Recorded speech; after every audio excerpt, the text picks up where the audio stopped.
Most people will never, ever have 0.1 Bitcoin. That's because there's only 21 million, first of all. And in total, there are only 210 million chunks of 0.1 Bitcoin.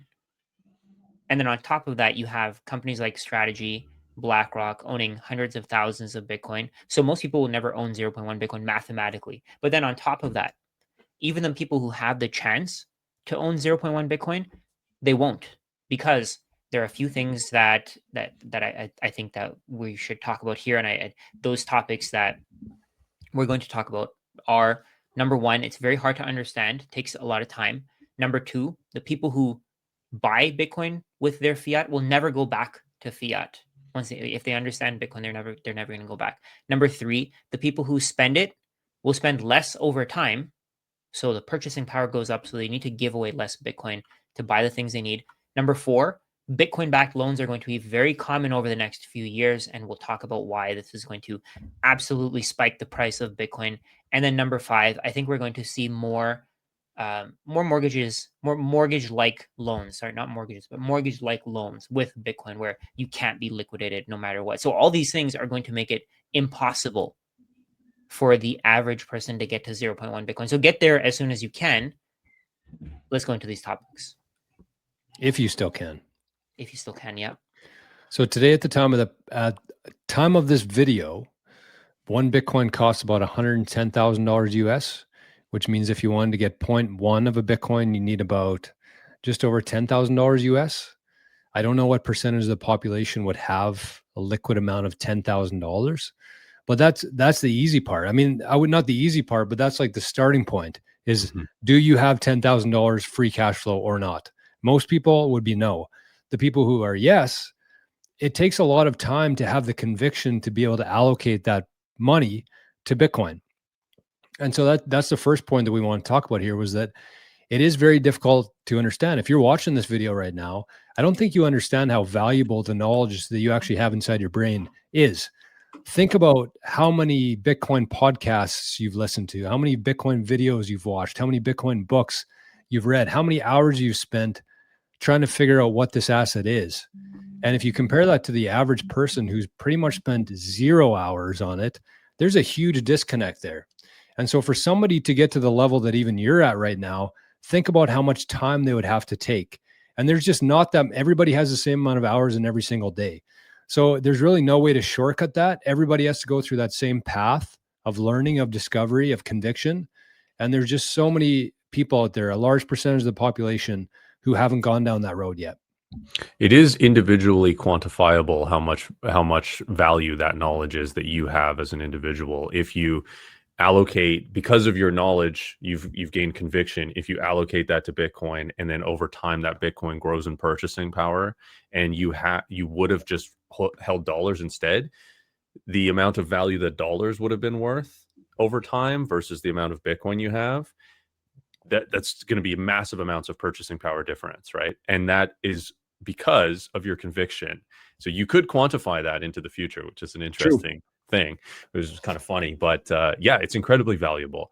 And there's varying degrees of understanding that all of us have, right? We all understand different aspects and everything. But if you understand just how scarce it is and how in demand an asset like this is, those two things alone, you're going to allocate to this. And then your conviction will grow based on the performance of it, based on getting more information. And it will end up being, if you allocate 1% of your portfolio to Bitcoin, over time, that 1% is going to creep up to 99% of your portfolio. So you might as well start, in my opinion, with that 99%. But hey, that's my opinion, and that's because I understand it as much as I do, and I think that it's very difficult to understand. It's taken me thousands of hours of deep dives, podcasts, just becoming obsessed with this thing, which most people don't have the willingness to do, I should say, because I think the time exists. It's pretty easy to, as you're washing dishes, as you go to the gym, instead of listening to music, listen to a podcast. Right. I think it's actually like the information is really easily available there. When I first got into Bitcoin, the information was harder to find. Yeah. The podcasts weren't as available. The information wasn't as good. It was more niche. It was, had 10 views instead of 100,000. So it wouldn't pop up on YouTube. Right. Yeah. The information's all there now. You also didn't have AI. Yeah. Yes. And AI, I feel like, is very powerful. If you have the right questions to ask AI, you can really shortcut this in a way that we couldn't at the time. Yeah. Like when we were first getting into Bitcoin, we had Google, and I know it sounds crazy, like it's almost like a past thing now, but you have to go into Google and you have to rely on one person's article or one person's video or whatever it is.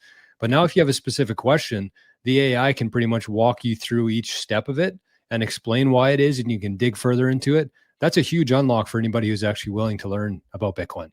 So the resources are there, but I think the difficult part is looking at this from different perspectives. Like you need to know so many different things to actually understand Bitcoin. Like you need to understand psychology, you need to understand a bit of physics, I guess. You need to understand just a bunch of different topics. What else? History, game History, theory. Yeah. yeah, math. You have to understand probability. You have to understand. Like there's so many things you have to understand, and the topics don't end. But then those are all different disciplines. You have to be able to connect the dots. That's what's hard. Most people can't. Most people don't have that ability to think at a second order or third order effect. They can't think of downstream effects. Like the way that okay, so most people can't picture the world with a Bitcoin standard. I can picture it with a Bitcoin standard because I've thought of what are the downstream effects, and all those things that you need to know are like everything that I know about. I think what the world will be. It's a result of a combination of all these different topics. And that's what makes it so hard. Most people can't connect the dots, but once you figure out how to connect the dots, it becomes so much easier. And you can use AI to connect the dots for you. That's one of the powerful things about AI. And you don't have to get AI to do all the thinking for you. You can use it for small things and then think through it, and then use it to learn a little bit more, think through it, learn a little bit more, and then at some point you're going to have this understanding of Bitcoin that is very difficult to come across with an average person. Most people know more about Bitcoin than or not most people, the people watching these channels know more about Bitcoin than they think they do. Yeah. And I think that the best thing you can do is monetize that knowledge, because what you're doing is you're spreading that knowledge to everybody else, because it took you time to come to that conclusion. Other people want to come to that conclusion sooner. And the faster you can get them to that conclusion, the more they're willing to pay you for the value you create for them, because you're helping them to accumulate this asset earlier rather than later. True. Yeah. I think the other thing here too is it is difficult, but I think the other thing is that a lot of people don't care. They don't care. Right. They don't care. Like it's just, it doesn't, there's nothing drawing them to Bitcoin. Like if they don't, like, if you think about the things that get people into Bitcoin, it's like maybe an anti-government type aspect of your personality, or a greed aspect of investing in something that's going to go up and make you rich. So if you don't have these things, like, or the cypherpunk technology side, right? It's like if you don't have one of those things sort of drawing you in, why would you care to understand something that is really hard to understand, right? So there's no reward if it's not something that you care about. And that reward does not come easy with Bitcoin because of how difficult it is to understand. So I think that will keep a lot of people away from it, right? This all started with like why we think most people will never get 0.1 Bitcoin. I think it's because of people not caring about what Bitcoin is and what money is and all these aspects that you have to understand to be able to really hold it and hold it long term. I think that one thing I keep going back to in Bitcoin is like, nobody finds Bitcoin when everything's good in their life. Nobody finds Bitcoin when all their bank accounts are working perfectly, when they, their investments are doing very well. They still have trust in their government. Everything's fine and dandy in their world. Everybody who's got to that level of conviction in Bitcoin has gone through something difficult. And that could have been a pandemic. It could have been 2008 Wall Street and the people realizing the implications of that. It could have been 2020 with the amount of money that the government printed. It could have been somebody saying something online and having their bank account frozen. It could have been trying to move money across the world and having to pay 40% to do it. Like nobody finds Bitcoin unless they, go through that hard path to get there. So not only do you have to go through the trouble of understanding it, you also have to go through the trouble of getting to that point where you feel like you need to understand it, which is a whole nother hard aspect of this thing, I think, which is pretty incredible. So I wanted to ask you guys this. For people who might be watching this right now, in terms of like a level of understanding, because it is difficult, what do you think one thing that people should try to understand in Bitcoin that would increase their conviction? Because I think once you get to a certain point in Bitcoin, you almost want to prove yourself wrong. That's where I think a lot of people get to, is like, this seems too good to be true. I want to keep looking at this from as many different angles as possible in case I'm missing something with this. But what do you guys think is like one thing that people could look into in terms of like an aspect of Bitcoin that would help improve their conviction and help them understand what this asset is? I think understanding the fiat system is probably the best thing you can do. Yeah. If you understand the fiat system, you know what the problem is, and you can try looking for a solution. What's the main part, though, of the fiat system? That money is borrowed into existence. And created without energy. You can literally create as much as you want to. It can keep being created. If you have a house, the value of that house is determined in terms of this piece of paper that can be created out of thin air, and you can go to the bank and you can get the bank to create more of that piece of paper because you own that house. Once you wrap your head around that, it was so hard for me to get that at first, and how crazy and how stupid that system is. But now it's like, just get out of this. Do it ASAP. Once you can see this, once you wrap your head around this, it's impossible to get out of it. And I think a great book for that is The Fiat Standard. Yeah. And before I answer that, I do want to touch on something you said, Jor, where, it takes hardship, like a moment of hardship, to be able to care about Bitcoin. I think because of fiat, a lot of people are going to be feeling a lot more hardship. Mm-hmm. So it's sort of this self-fulfilling prophecy or flywheel effect where, as fiat gets worse and worse, as the world gets more and more expensive, cost of living issues, that's going to government overreach too. Yeah, surveillance state, all of that. It's going to say, people are going to start saying, hey, what's the solution to this? Even asking ChatGPT, hey, what's the solution to why can't I buy more things with my dollars? Why is my paycheck not going far enough? It's going to spit out something about fiat debasement and money debasement. And then you ask the next question, well, what's the solution to this? Hard money, like Bitcoin and gold. And then that draws you down the rabbit hole. And then you're there, like you're starting it, right?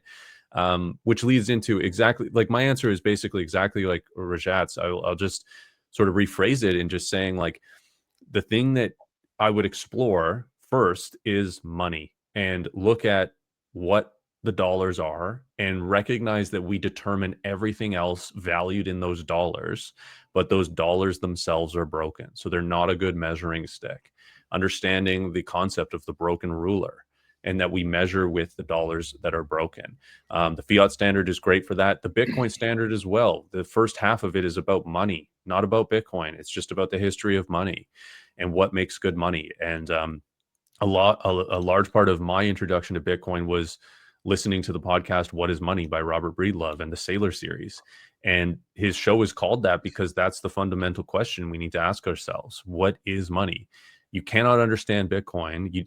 In fact, the vast majority of Bitcoiners that are highly committed really don't understand the technical, computer side, the code side of Bitcoin.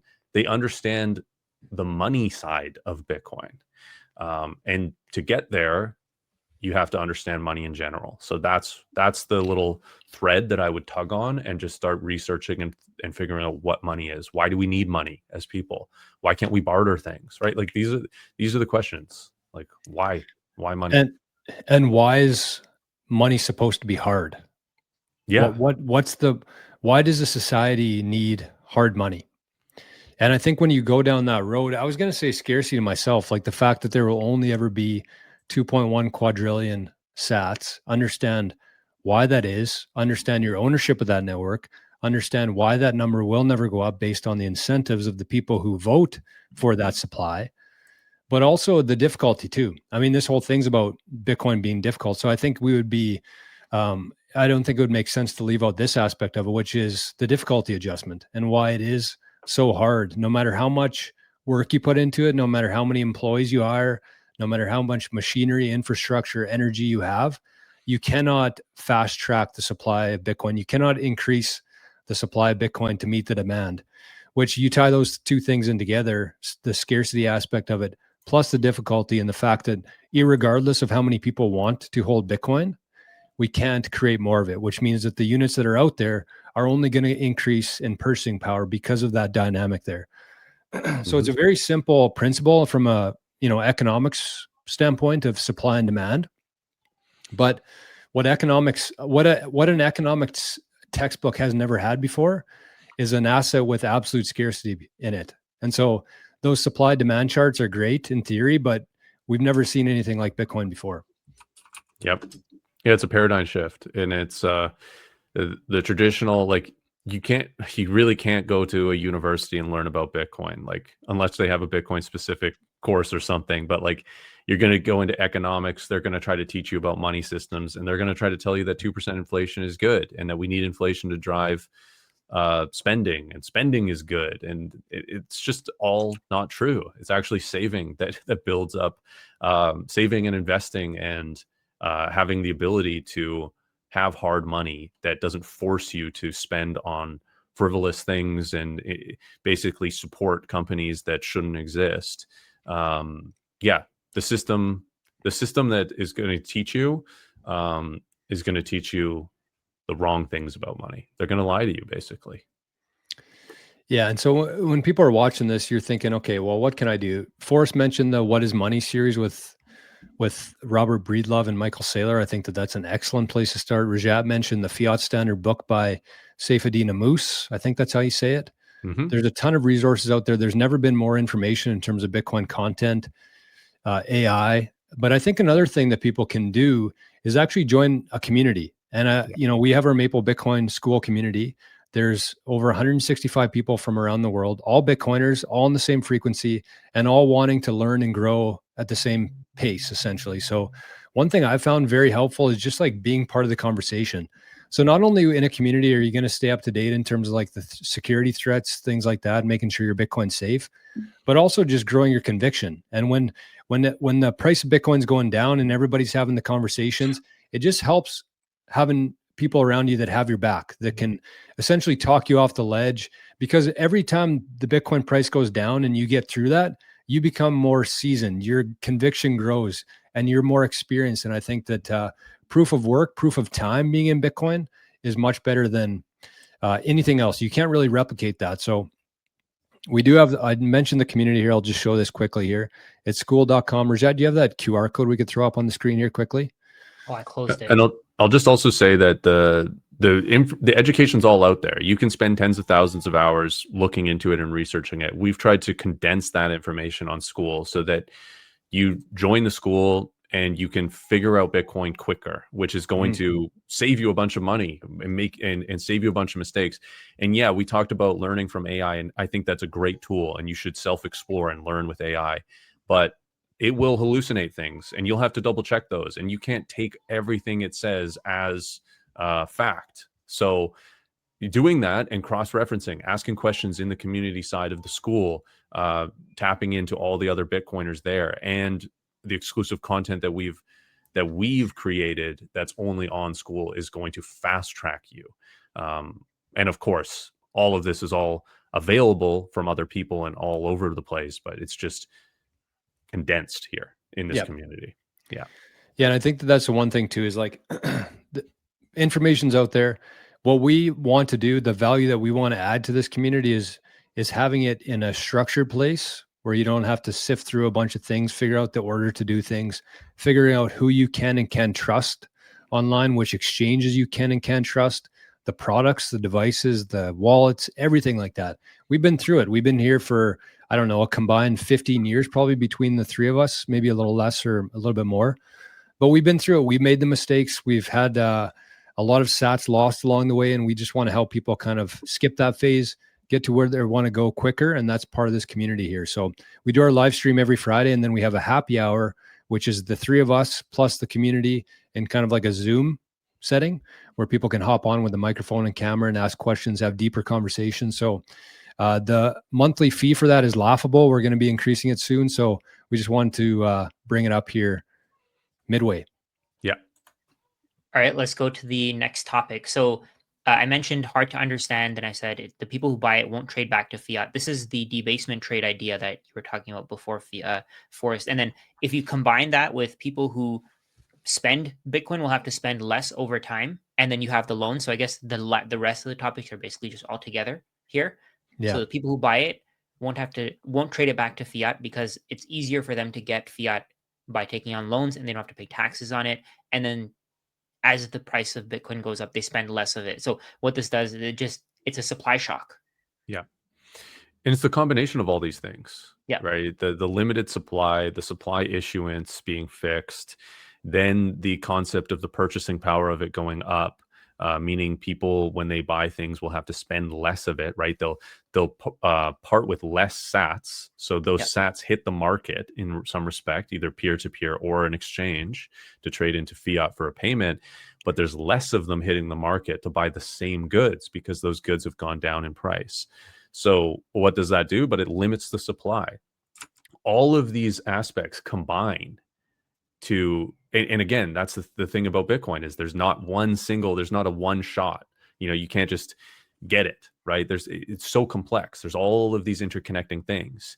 And with this concept of the value proposition of Bitcoin, there's all of these things combining to make the value proposition. So yeah, the less hitting the supply because you have to spend less, and loans are just getting started with Bitcoin. Like there's been, we're kind of we've just passed the phase of like the loan platforms being incredibly sketchy, and they still exist, but there's some that are not so sketchy, and we're at the stage of high cost for loans, right? 12%, right? These are high. They're not credit card high, but they're secured by the best asset of all time. So it's pretty high for what they are, which means they can basically only get better. And there could be a future where it's tied more into character-based loans, where just the fact of you showing, oh, I have the ownership of Bitcoin, you can get a few percentages knocked off of a character-based loan, right? Just by having the asset. You could combine that with buying a house and lower the interest rate. There's companies working on these. That's the thing. Like Bitcoin, the base layer, the code is pretty steady. It's pretty stable. Everything else is being built on top of it. Layer twos, loan products, different wallets, all of this stuff is being built now, and we're still in early innings on this. Like Bitcoin is only getting better and better, but it's not the base that is getting better and better. It's the everything around it that's getting better and better.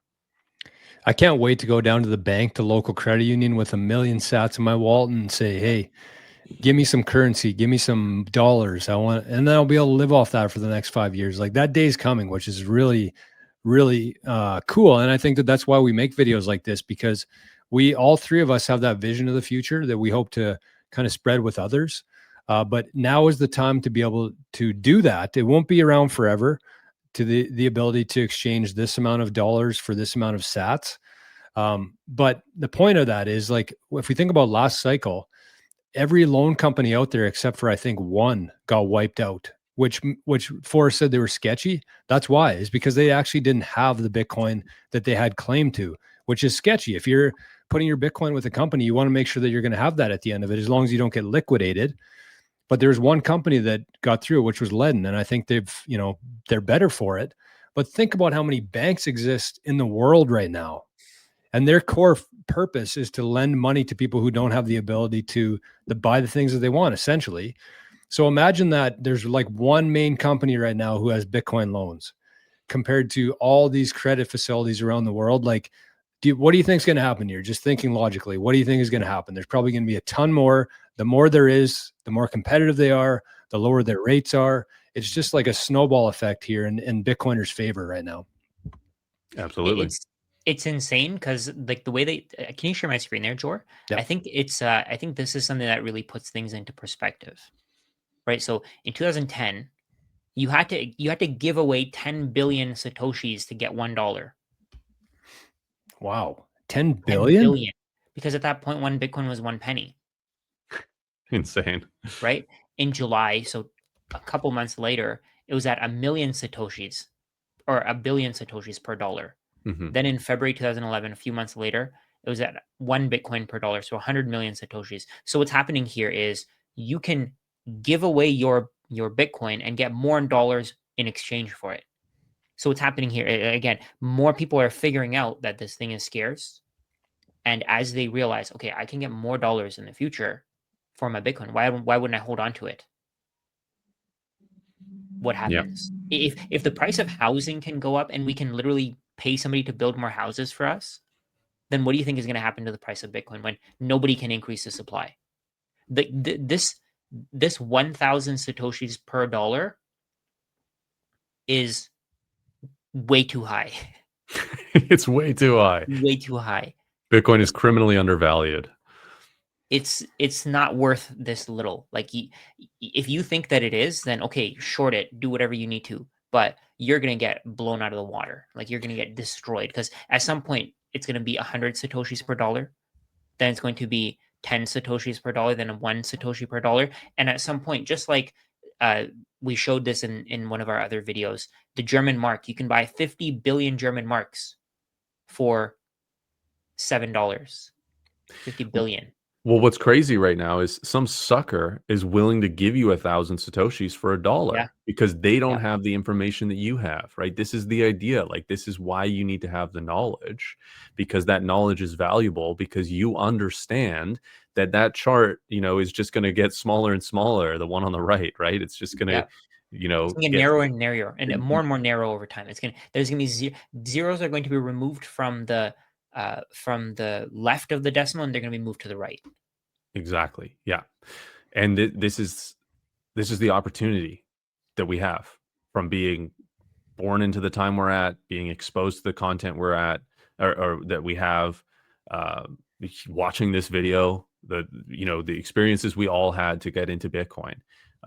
That's an opportunity, and this is the opportunity right here, fully visualized. Yeah. And if you think about it this way too, like I feel like the one thing that Bitcoin does better than anything else is teaching people how to save. Yeah. And if you think about like the normal average person's path in life, it's usually like go to school, get a job, get a mortgage, blah, blah, blah. And basically every time they're going through that system in their job, they get a raise, they get a bonus, they upgrade their lifestyle to match that. And so they never really get ahead. They just kind of stay exactly where they are. But Bitcoiners, on the other hand, it seems like the more time you spend in Bitcoin, the less you actually spend upgrading your lifestyle. You actually degrade your lifestyle for the most part. You're selling things around your house. You're questioning whether or not you want to allocate or buy this purchase here. And so when you think about it that way, if Bitcoiners are being trained to save, that means it means it's gonna be much harder for us to part with our sats. In the same time our purchasing power is going up, we have a built-in savings mentality versus spending. So we're just tightening up everywhere. We don't have to spend as much. We're tighter overall. And I think that the one thing when you guys were talking about that I was thinking of, like, if we can measure how much being a Bitcoiner has gone up in terms of your wealth, your purchasing power, you can actually say that watching Bitcoin shows, being part of Bitcoin communities, things like this actually improves your wealth, because the more conviction you have, the longer you hold on to your sats, and the more those sats are going to be worth. So it's like you're getting paid without getting paid to learn about Bitcoin. Yeah, it's an interesting perspective, and I think if more people thought that way, they would take it more seriously. And yeah, and I think you're right that Bitcoiners are the breed. And as you learn this, you start to recognize that I don't need the extra garbage. I don't need to buy consumer junk. Lamborghini is not going to take my money, take my sats, right? I'm not parting with sats to get a Lamborghini Exactly. at some point, right? Like, it's just not. That's just vanity nonsense that you begin to not care about. Yeah, and you start caring about grass-fed beef and a sustainable, good home to live in, to raise a family in, right? Like, you start caring about real fundamental stuff. Yeah, You food, want to live shelter. longer You want to live longer. You want to live better, because you're and getting richer exactly. You instead of see poorer. hope for the future. Yeah, exactly. It's all hope for the future. And then the greatest thing is that when you start focusing on those things, like let's say you start focusing on grass-fed ground beef, there's more of an incentive for the producers to produce it. Yeah. Yep. So that you can have it, and then the price goes down and more people can access it. And then it's a downward spiral from there. That's where the abundance comes from. Yeah, and I've had that concept for forever, where it's like the dollar that you spend is the vote in the world you want the direction to go. And I need to reframe that into the sats that you spend, right? Is the direction you want the world to go in. Yep. And I think that we have way more power as individuals with our purchasing than we do when we go to the voting polls to vote in, the turd sandwich or the giant dude, right? Those are the two options we have in every political election ever. You can sum those two politicians up into those categories. And yeah, when we send our sats somewhere, we are expressing that we want more of that in the world. And the producers are taking in that data, taking in that signal, and saying, okay, there's demand for this. Let's produce more of it. Yeah. Wild. Rajat, what price of Bitcoin would it have to get to before you bought a Lamborghini? I think I wouldn't downgrade myself to a Lamborghini. I'd rather keep my Civic. Hell yeah. Just put a nice spoiler on the back and put That's it. maybe some NOS. Yeah, slam it to the floor. Yeah. Well, boys, I'm going to make a prediction here. I think that this is going to be our most viewed video that ever comes. Well, so far on the channel. There'll be more coming, but that's it, I think. So anyways, we got this QR code here. We don't have any sponsors on this channel. We're trying to spread this word. We're trying to get more average people involved in Bitcoin before it's too late. And if you feel like supporting that and supporting the mission that we're on, you can scan that QR code beside Rajat's head there to send some sats. And let me throw this up there too, just in case you're watching this on your phone, maplebitcoin@coinos.io. And that's it, fellas. Great episode. Thanks for the chat. Talk to you in the next one.